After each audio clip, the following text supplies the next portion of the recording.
I've never been the type to take offense at little things. When your loved ones chuckle at the way you dress, you shrug it off. Just harmless fun. When your granddaughter says you look like a grandma from the 80s, you smile. But one night at a family dinner, I accidentally overheard what they really thought, that I was an embarrassment to the family because of my coat.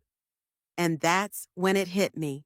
My appearance mattered to them more than my heart ever did. So I made a decision. No words, no warnings, no apologies, just action. If this story resonated with your soul, click subscribe and let me know in the comments which city or country you're listening from. I'm truly curious to know where you're tuning in from. My name is Mary Louise Carter. I was 68 years old, and I had spent most of my life teaching English literature in a public high school just outside of Portland, Oregon. After my husband died nearly 10 years ago, I stayed in the same small house we'd bought together in the 70s.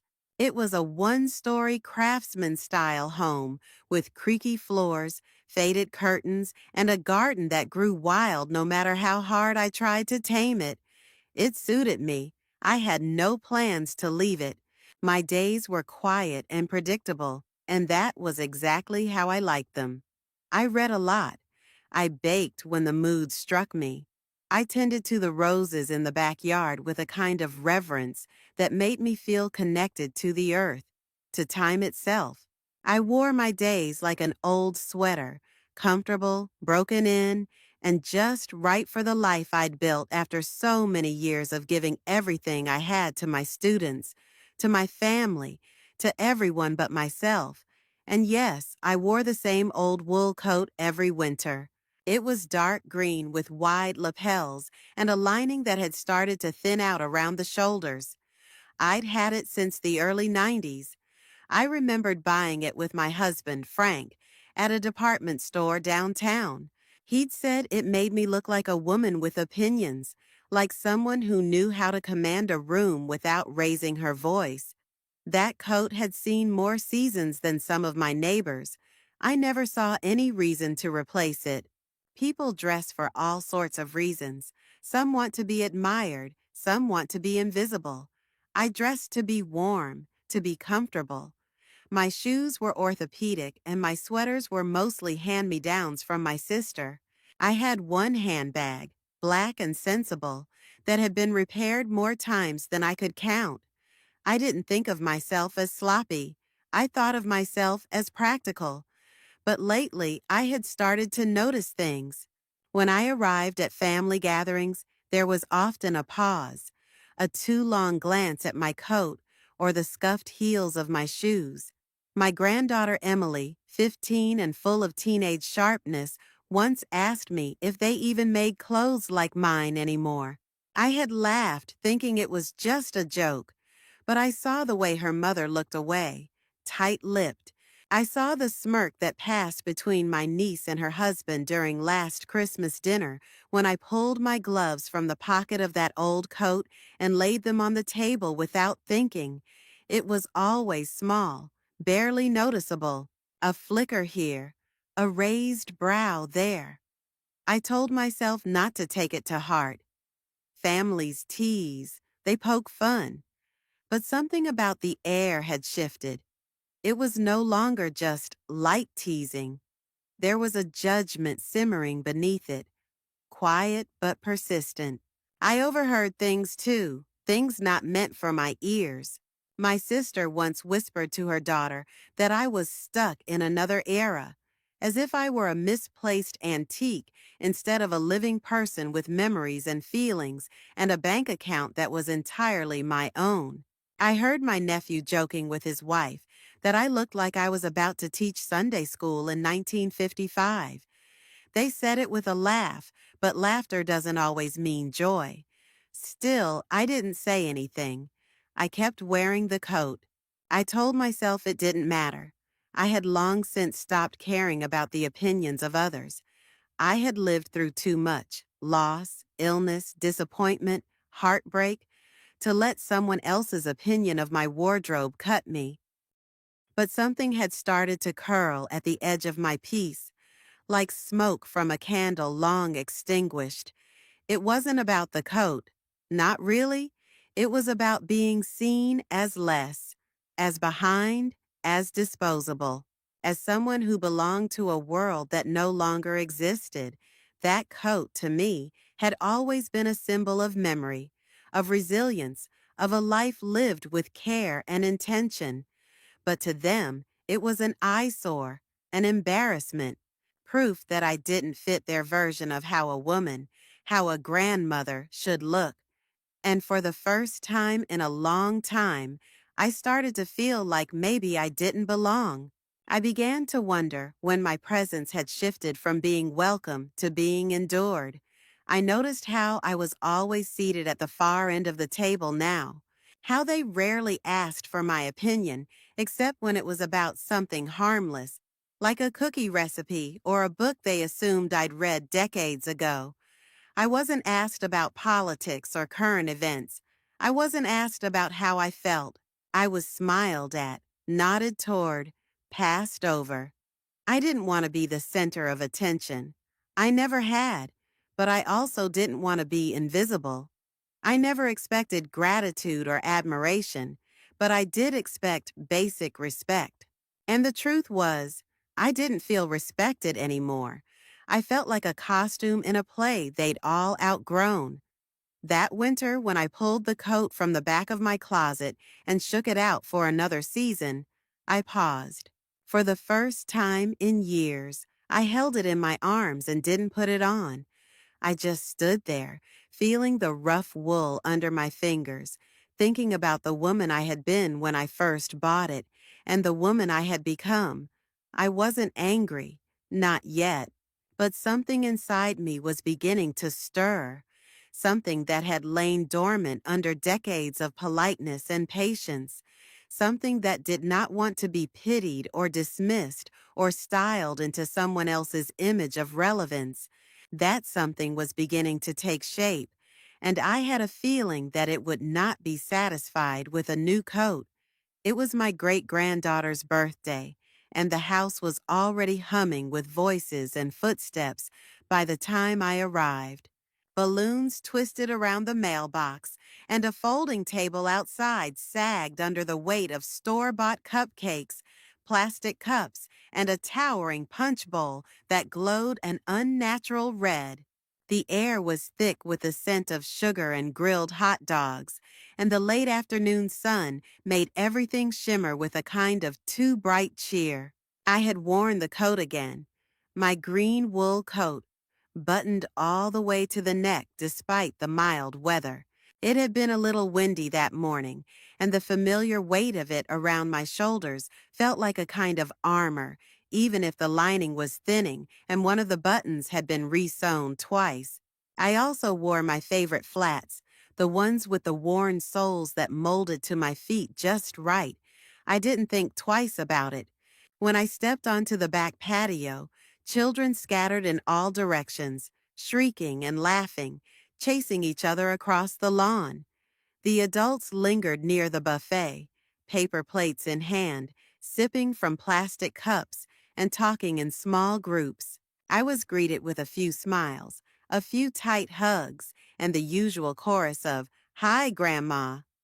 "Good to see you, Mary Louise." And "Can you believe she's already 7?" I smiled and nodded and found a quiet spot under the shade of a maple tree where I could watch the scene unfold. I didn't expect to be the center of attention. I liked observing. It was one of the few skills I'd never lost touch with after all those years of teaching, sitting quietly and watching the room without needing to steer it. And then I heard it. I hadn't meant to overhear. I wasn't standing close enough to be obvious, but the breeze carried their voices too clearly to ignore. "She's still wearing that coat," one voice said, half amused, half exasperated. It was my granddaughter, Emily. There was a pause, a muffled laugh, then another voice, her mother's, smooth and careful. "I know. It's like something from an old detective movie. I keep expecting her to pull out a magnifying glass. More laughter. Then a lower, unfamiliar voice. Someone's husband, I assumed. I honestly thought she was just eccentric, but now I think she's doing it on purpose. Like, look at me. I'm so quirky.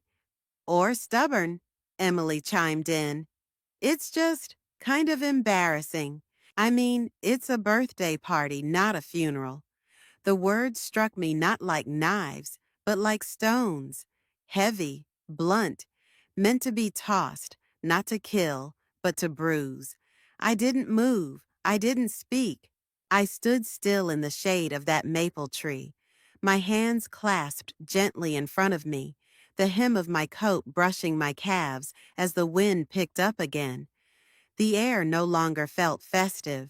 It felt thin and sharp, as if it had been peeled back to reveal something truer underneath. It wasn't what they said exactly. It was the tone, that easy, careless cruelty reserved for people who weren't supposed to hear it. The kind of laughter that comes from knowing you have the upper hand, that the person you're mocking won't fight back. I stayed under that tree for another 10 minutes, maybe more, until the ache in my chest stopped surprising me and started to settle into something else, something quieter and colder. Eventually, I made my way inside. I helped clear a few plates, kissed the birthday girl on the forehead, and slipped out before dessert was served. No one seemed to notice, or if they did, no one stopped me. Driving home, I didn't cry. I didn't curse. I didn't replay the words over and over again like I might have in my younger years, trying to twist them into something less painful. I simply let them exist, let them ring out in the silence of my car, and then dissolve into the air like smoke. I knew what I had heard, and more importantly, I knew what it meant. I had become a symbol to them, not a person, not a woman with her own tastes and choices and reasons, just a character in their story, the quirky grandmother, the outdated matriarch, someone to be joked about, pitied maybe, but not understood, not respected. That night, I stood in front of the mirror for a long time. I looked at the coat. The green wool had faded slightly, the seams were soft from age, and the sleeves sagged just a little. I still loved it, not because of the way it looked, but because of what it represented. Years of stability, years of getting through winters alone, years of being myself in a world that demanded constant reinvention. But now it carried something else, their laughter. And while I wouldn't throw it away, no, it was still mine, I realized that I no longer wanted to be seen through the filter of their mockery. I wanted something different, not newer, not shinier, just mine, unbothered, undiluted. And if they thought I was eccentric before, they hadn't seen anything yet. I woke early the next morning with that strange heaviness in my chest, the kind that lingers long after the moment that caused it has passed. The house was still and quiet, sunlight filtering in through the gauzy curtains above my kitchen sink. I made coffee as I always did, standing barefoot on the cool tile, letting the steam from the kettle rise into my face. But everything felt different. Everything tasted different. I sipped from my favorite mug, the chipped one with the bluebirds, and tried to shake off the lingering residue of what I had heard the day before. But it clung to me. It sat on my tongue like something sour, something spoiled. And for the first time in a long time, I didn't find comfort in my morning routine. I sat down at the table, surrounded by the things I had built into a kind of sanctuary over the years. The same crocheted placemats, the little vase of dried lavender from last summer, the calendar with watercolor paintings of farmhouses. But nothing felt soft that morning. Everything felt like it was observing me, like the air itself had turned slightly brittle. I told myself it was just a moment. that people say things they don't mean, that families are messy. But the truth was, I wasn't hurt just because they had laughed at my coat. I was hurt because in their laughter there was something deeper, a disconnection, a dismissal. I had raised my children to be kind. I had poured years of my life into their comfort, their security, their education. I had gone without new clothes, new furniture, vacations, all so they could have what they needed. And I had done it gladly without expectation of thanks, because that's what you do when you love someone. You give. But somewhere along the way, that giving had been reinterpreted as something else, something weaker. I had become invisible not through neglect, but through familiarity. They had seen me for so long that they had stopped seeing me entirely. I didn't cry. I didn't rage. But I felt the ache in my stomach, in my teeth, in the back of my throat. It was a tightness, an inner pressure, the kind that made food taste like cardboard and sunlight feel like a glare instead of a balm. I spent the afternoon cleaning, not because the house was dirty, but because I needed something to do with my hands. I scrubbed the baseboards. I wiped down the inside of the cabinets. I reorganized the pantry even though it had already been in perfect order. I worked until my knees ached and my fingertips were raw, but the hurt stayed. It was like tasting bitterness you can't rinse from your mouth, no matter how many glasses of water you drink. I kept thinking back to their voices, the casualness of it all, how easy it had been for them to mock me, how little it cost them to throw me under the wheels of their humor for the sake of a laugh. It wasn't that they had meant to wound me. That would have almost been easier. It was that they hadn't thought of me as someone who could be wounded at all. That kind of pain is harder to name. It doesn't announce itself with fireworks or melodrama. It's a quiet erosion, a hollowing out. It makes you question the stories you've told yourself about where you belong and how others see you. I sat in my living room as the sky turned the color of ash and rose, the light stretching long across the floorboards. I stared at the framed pictures on the mantel, birthdays, holidays, weddings, smiling faces, arms wrapped around each other. Moments we had frozen in time. I wondered how many of those smiles had been real, how many of those arms had held me out of habit and not affection. I wasn't bitter, not yet, but I was tasting the first notes of it, the metallic sharpness of disappointment, the slow burn of disillusionment. It curled around the edges of my piece and made itself comfortable there. I thought about the coat, about how I had chosen it so long ago with pride, with intention, about how it had weathered winters and funerals and first days of school, about how it had held me, wrapped me, protected me. And now it had become a punchline, a shorthand for everything about me they no longer valued. I folded it carefully that evening and placed it at the back of my closet, not because I was ashamed, but because I needed a break. I needed to remember who I was outside of what they saw. I needed to remember that my worth did not hang on a hanger. Later, as I lay in bed staring at the ceiling, I thought about all the ways I had made myself smaller over the years, to keep peace, to avoid conflict, to make room for others. I thought about how often I had brushed aside little slights and quiet humiliations, about how often I had mistaken endurance for grace. That night, I did not fall asleep easily. I lay there for a long time with my hands folded across my stomach, listening to the creaks of the house and the distant sound of a dog barking 2 blocks over. And as the hours stretched thin around me, one clear truth formed in the silence.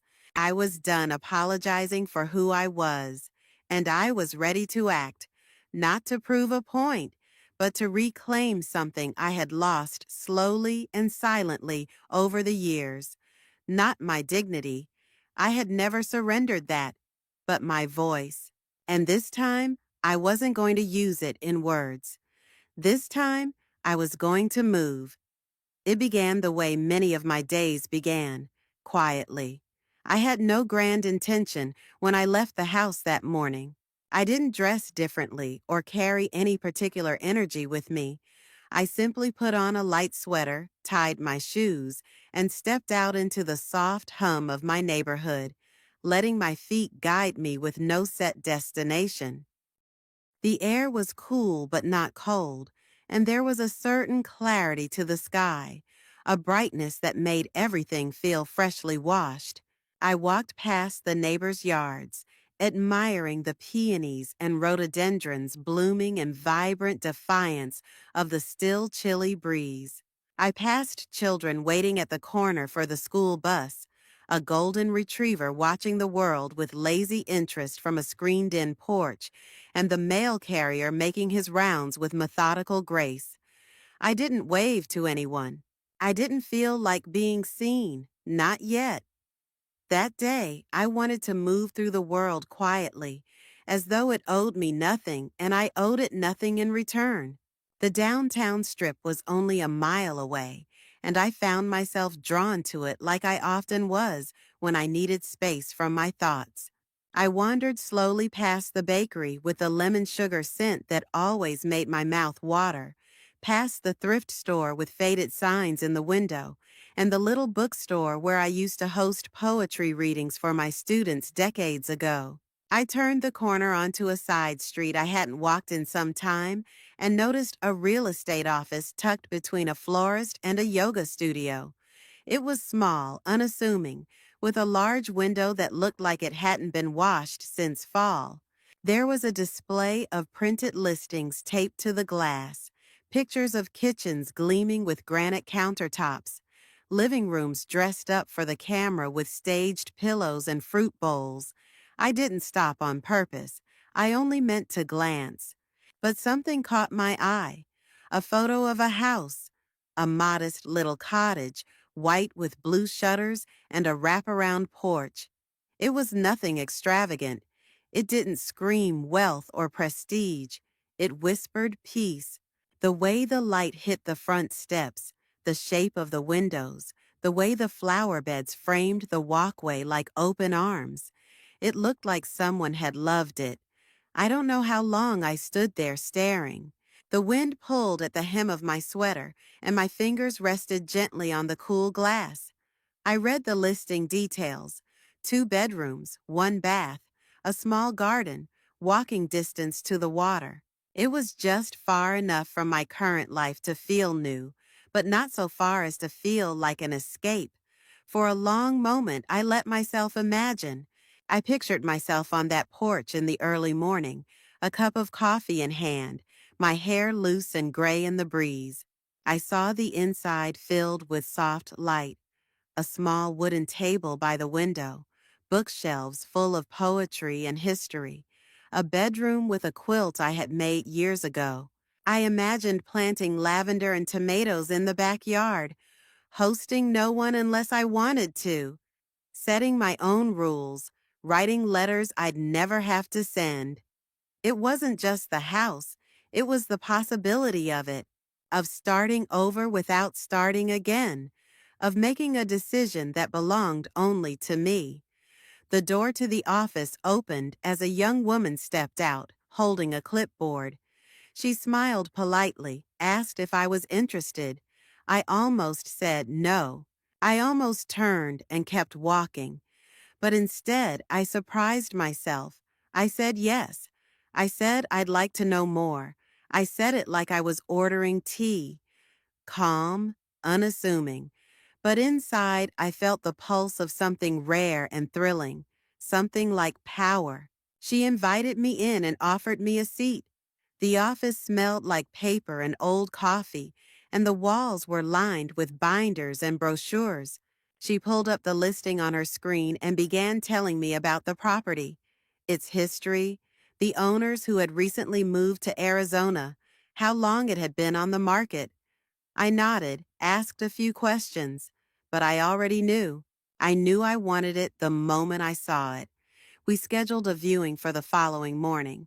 I walked home slower than before, the weight of the idea settling into my bones.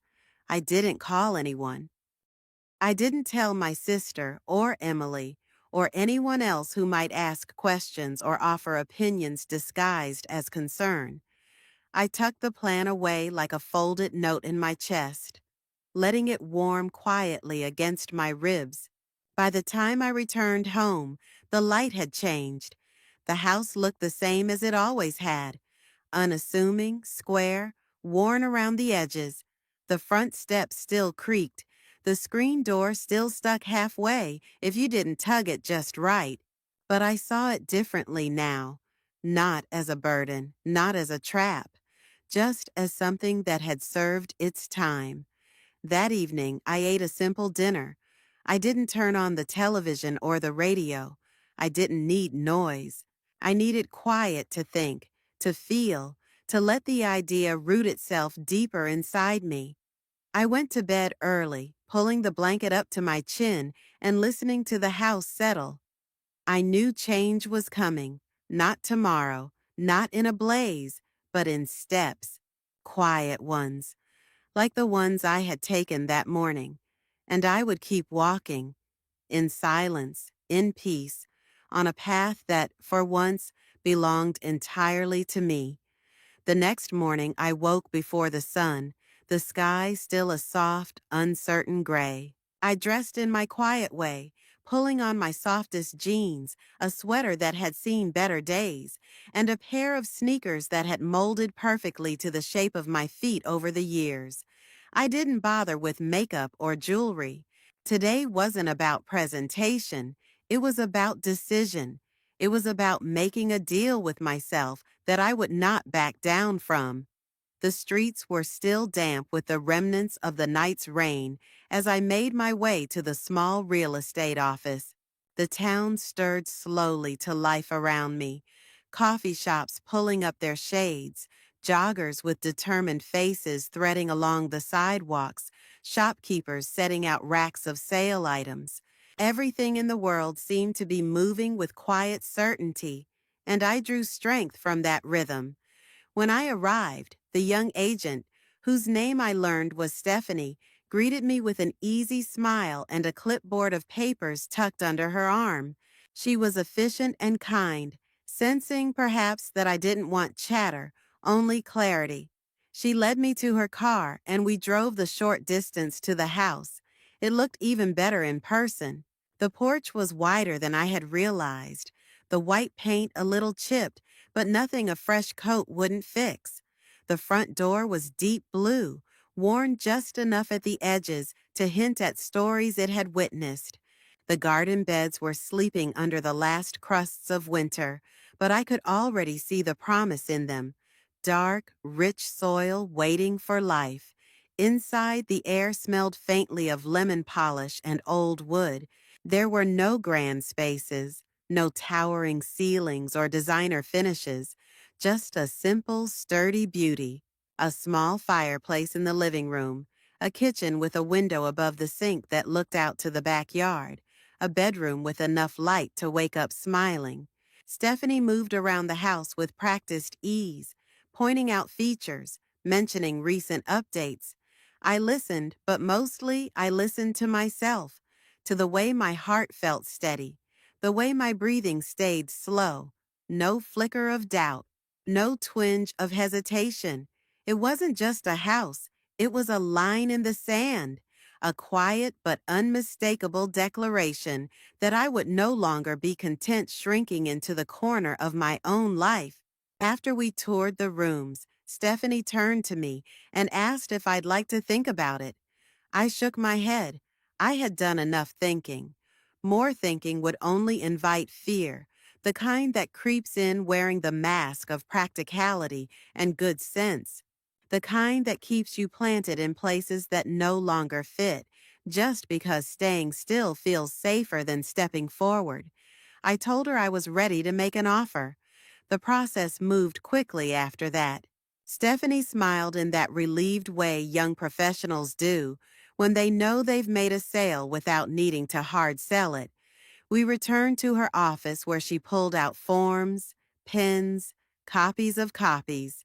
I sat at her desk, feeling the strange weight of the moment settle around my shoulders, not heavy like regret, heavy like a cloak you choose to wear into the unknown. There were numbers, figures, discussions about inspections and closing costs. I nodded, signing where she pointed, initialing where needed. My hand was steady, my voice was clear. Every signature was a promise to myself that I would not apologize for choosing differently, that I would not allow guilt or obligation to pry me back into the life I had so carefully stepped away from. As we wrapped up, Stephanie asked if there was anyone she should call to share the good news. Family, perhaps. I smiled gently and told her no. Thank you. This was mine, mine to hold, mine to celebrate, mine to live through, alone if necessary, proud if nothing else. Walking back out into the morning sun, I felt taller somehow, not in a way that others would see, but in the way my spirit filled the space around me more fully.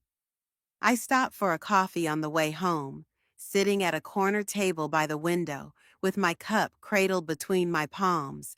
I watched the town move around me, the steady stream of life carrying on, without knowing that something had shifted inside me in a way that could not be undone.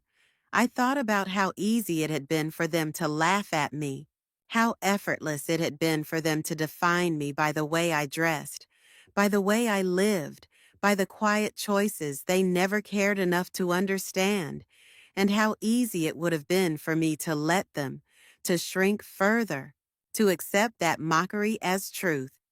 But sitting there, sipping my coffee, the papers in my bag, and the key soon to be in my hand, I realized something else. I had never needed their permission to live my life.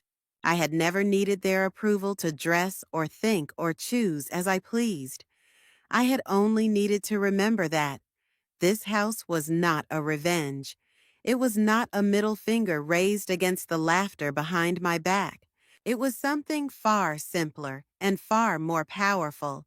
It was a choice, a deal struck quietly between the woman I had been and the woman I was finally allowing myself to become.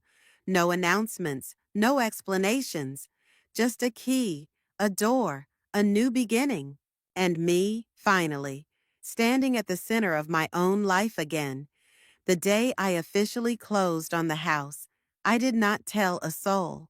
Not my sister, not my children, not my granddaughter. I didn't drop hints or share a casual remark over lunch or slip a detail into a phone call. I kept it entirely to myself, the way one keeps a secret garden, growing something new away from the eyes of those who would only see weeds where beauty was beginning. It wasn't out of spite. It wasn't about revenge. It was about something quieter and far more sacred, sovereignty. I didn't want to defend my decision. I didn't want to field the barrage of well-meaning questions disguised as concern or polite disbelief laced with judgment. I didn't want to be asked why I needed to move or whether I was lonely or whether I'd finally realized I was too old to be living in that drafty old place. I had made a choice, a full adult informed choice, and I had done it on my terms. That afternoon, I picked up the keys and held them in the palm of my hand like a talisman. They were simple, unmarked silver keys with a tiny plastic tag that bore the address in smudged ink. I turned them over in my fingers again and again, feeling the edges, the coolness of the metal, the heft that felt too light for how much they now carried. I didn't pack with haste or urgency. I moved in rhythms that felt honest and unrushed. I donated what no longer felt like mine. I boxed up the things I wanted to carry forward, not just objects, but memories that still felt warm to the touch, books, old letters, my favorite mugs. The Afghan I had knitted with my own hands the winter Frank was ill. A photo of my mother, forever young in a black and white frame. Each item I placed in a box was a decision, a declaration. This stays with me. This I release. The moving truck arrived on a quiet Wednesday morning. The driver was a young man with a kind face and a soft voice. He didn't ask questions. He loaded the furniture with care and didn't treat me like a fragile thing. I followed behind him in my car, my hands steady on the wheel, my breath even. There was no sadness, no pang of regret, only the sure, gentle unfolding of something I had waited too long to claim. When we reached the new house, the movers worked quickly. The sound of boxes being shuffled, doors creaking open, footsteps moving across clean floors. It all filled the air with an energy I hadn't felt in years. I stood in the middle of the living room and let it wash over me, the light pouring through the windows, catching dust motes in its hands. It felt like a blank page. When they left, I closed the door softly behind them and stood alone in my new space. The silence wasn't hollow, it was full of potential. I walked through each room barefoot now, listening to the way my steps echoed differently than they had before. I opened every cabinet. I ran my fingers along every wall. I opened the back door and stepped into the garden, still sleepy in early spring. I breathed it all in and let it settle inside me. There was no one to congratulate me, no one to clap me on the back or say, "I'm proud of you." But I didn't need that. I didn't need witnesses to validate my freedom. I spent the first night sleeping on the couch, wrapped in a quilt, the windows cracked just enough to let in the nighttime breeze. I fell asleep to the sound of wind chimes and distant waves, and I slept better than I had in years. Over the next few days, the texts and calls came. "Are you home? Where are you?"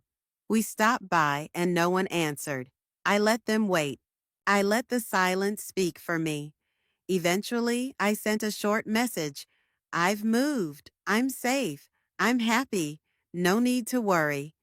I did not include an address. I did not invite anyone to visit. I let them sit with that, as I had so often sat in the silence of their assumptions.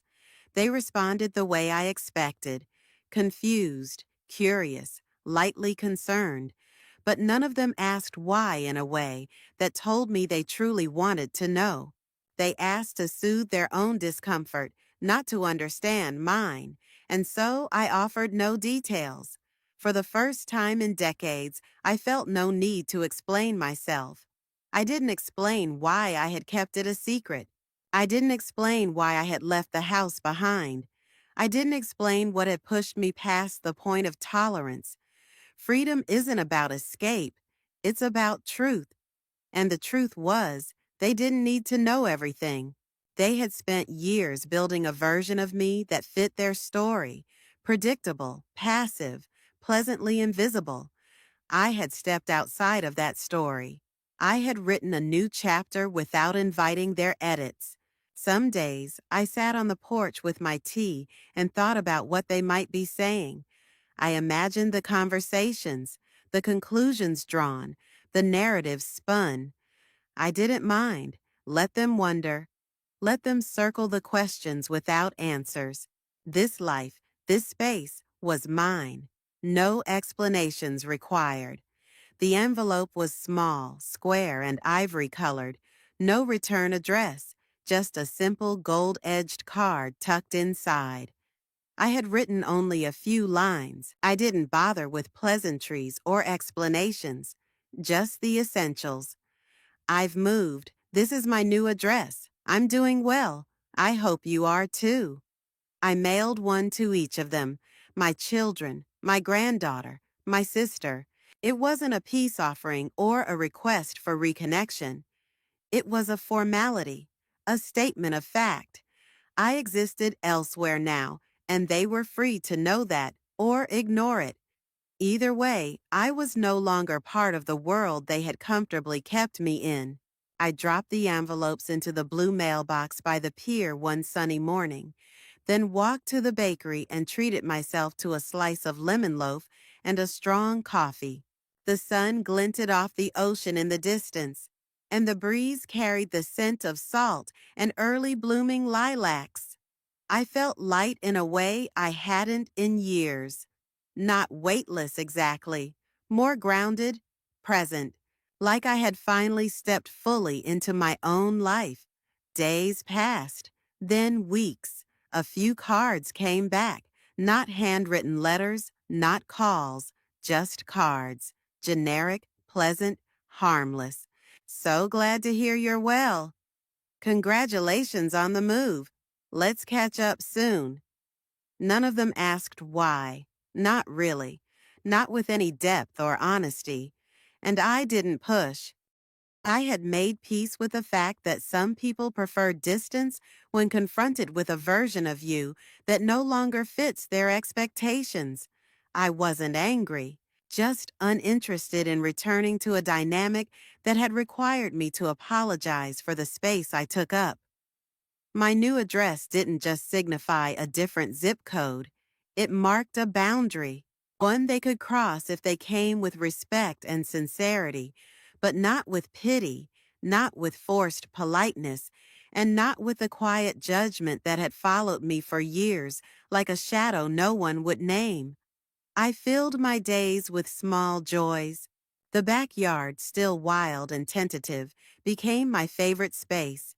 I planted marigolds and thyme, set up a bench under the old elm tree, and often took my lunch outside just to feel the sun on my skin and the soil beneath my feet. I kept a journal, not of deep thoughts or dramatic insights, but of moments. The first daffodil bloom, the neighbor's cat that started visiting my porch, the way my breath felt steady after a morning walk by the sea. The quiet no longer felt empty. It felt earned. I made friends, slowly, gently, the way people do when they're no longer in a rush to impress. There was Elaine from the bookstore who shared my love for Alice Munro. Gerald, the retired postman who lived 2 doors down and still whistled the same tune every morning. And Rosa, who ran the cafe and knew I liked my tea strong, no sugar. They knew me simply as Mary, not Grandma Mary, not Mom, not the one who always wears that coat. Just Mary. And I liked that. It reminded me that I was more than the roles I had played. One afternoon, I received a knock at the door. It was Emily. She looked different, older, more tentative, a bit nervous around the edges. She held a small bag with a lemon tart inside. I thanked her and invited her in. We sat in the kitchen, the sunlight streaming in through the window, the air thick with things unsaid. She asked questions, gentle, respectful ones. I answered only what I felt like sharing. She didn't push, and for the first time in years, we spoke like two people meeting each other again, not like a grandchild trying to decode the silence of a grandmother she thought she understood. When she left, she hugged me, not tightly, not dramatically, but with warmth. She didn't ask when she could come again. She didn't promise to bring the others. She didn't make any grand declarations. And that was fine. That was honest. The next day, I baked a tart of my own. I wrapped it, walked to the post office, and sent it to her. My way of saying, I see you too. The house grew more mine with every passing day. I painted the front door yellow.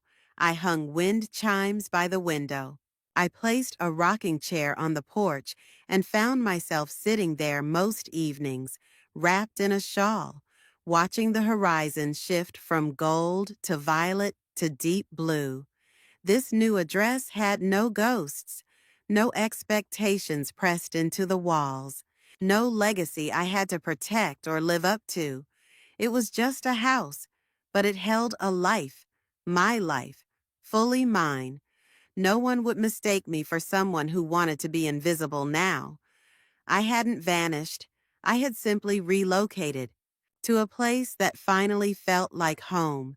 I learned that the most expensive thing a woman can give away is her dignity. Not all at once, not in grand gestures or dramatic sacrifices, but in the small daily negotiations we make in the name of peace. For years I had done that. I had swallowed my own comfort to maintain theirs, folded my preferences to keep the room calm, edited myself down to a version that didn't offend or disrupt. And for what? A seat at a table that kept pushing me further to the edge?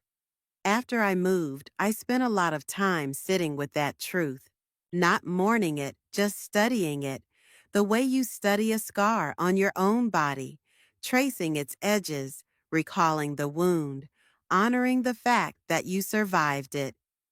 I didn't regret the years I had spent giving. Love, after all, was never wasted. But I finally understood what it had cost me, and I knew with painful clarity that I would never pay that price again. Living in the new house had changed me in ways no one could see. The exterior of my life looked simple, ordinary. But inside, everything had shifted. I no longer rushed to explain myself. I no longer felt guilty for choosing solitude over performance, peace over pretense. I didn't need to be the accommodating mother, the agreeable grandmother, the woman who smiled through discomfort just to keep everyone else comfortable. I had earned something that couldn't be measured in money or approval. I had earned the right to define what my love looked like and what it no longer included. One afternoon, I received a call from my son. His voice was careful, the way people sound when they're stepping around something sharp. He asked how I was. He told me they missed me. He asked if I might consider coming by for Thanksgiving. I thanked him for calling. I said I was grateful for the invitation, but I didn't say yes. That year, I spent Thanksgiving walking along the coast in a thick scarf and gloves. The sky the color of steel, the waves restless and wild. I ate dinner alone, but I didn't feel lonely. I roasted a small chicken, made mashed potatoes the way Frank liked them, and lit a candle just for myself. I played old jazz records and left the dishes in the sink until morning, and I thought, this is what peace looks like. It isn't grand or loud. It doesn't need to be announced. It just sits with you like a friend who knows all your stories and doesn't need you to perform any of them. Sometimes I wondered if they understood what had changed. If they realized that the woman they used to joke about, the one with the old coat and the quiet eyes, had drawn a line so deep she would never cross it again. I didn't need an apology. I didn't need validation. I had already done the most important thing. I had stopped waiting for them to see me, and I had seen myself. That was my price, the cost of reclaiming a self I had lost in service to everyone else's comfort. The cost of choosing silence when explanation would only feed the same old cycle. The cost of walking away with no theatrics, no final word, just a closed door and a new key in my hand. They still sent cards sometimes, invitations, updates. Occasionally, someone would ask if I'd changed my number since I wasn't always quick to reply. I hadn't. I just no longer felt urgency to be everywhere at once, to hold up the family scaffolding while no one noticed I was crumbling underneath. I would always love them. That hadn't changed. But love without respect is just endurance dressed up as virtue. And I was done enduring. The new house became a reflection of that shift. Every piece of furniture, every curtain, every flower in the garden was chosen with the care of someone who had stopped asking what others would think. I painted one wall a deep emerald green, hung up a large painting I had kept in a closet for years because it was too bold for the old house. I bought new clothes, simple, yes, but strong. Not fashionable, not invisible, just honest. I still had the old coat. I kept it in the back of a closet, not because I was ashamed of it, but because it no longer needed to prove anything. It had carried me through. It had done its job. And now, so had I. There's a quiet power in choosing your own value, in refusing to accept that love means shrinking, in saying no without guilt, in building a life that asks nothing from others but the truth, and offering only the same in return. This was my price, and I had paid it in full, with silence, with dignity, with freedom.